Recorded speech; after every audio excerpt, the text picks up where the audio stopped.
A living head. Listen and practice. Long ago there lived a man with his wife who had no children. How they wanted to have a child, but it seemed they would never have one. So they prayed to their God, and earnestly requested him to bless them with a son, even if it were only a head. At last God pitied them and gave them a head for son. The poor couple shocked to find that they had only a head for son. They were very sad at first. How will he grow up and how could they live with such a child? But then they remembered their request. Gradually, they ceased to think of their and their child's misfortune, and grew to love him very much. They named the child Head. For that was what he had, so the head grew up under the love and care of his father and mother, though everyone laughed at him at first. His nice behavior and cheerful disposition won him many friends, and he was taught and brought up like any other human being.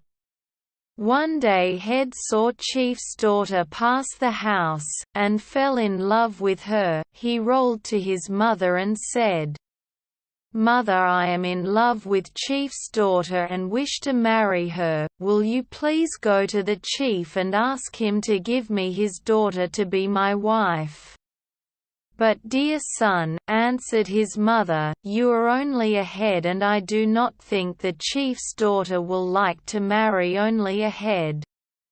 But Head insisted, and to quieten him, his mother went to the chief and told him desire of her son. Naturally she met with a refusal, and returned home and told Head the result of her errand. Head was heartbroken, even if he didn't seem to have one.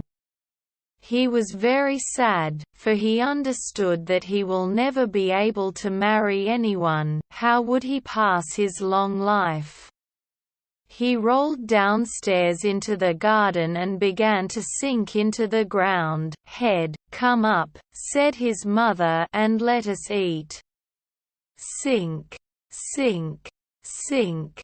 Head desperately tried to bury himself into the ground. Head's mother rushed to her son, but it was too late. Head had already sunk himself into the ground. In vain did she try to take him out. The poor woman cried and her husband tried to dig Head out, but he had gone somewhere deep inside. A few days later, his parents were surprised to find that a tree has sprang up just where Head had sunk. Very soon, it bore lager round fruit, as large as a child's head. The poor parents hugged the tree and loved it as long as they lived.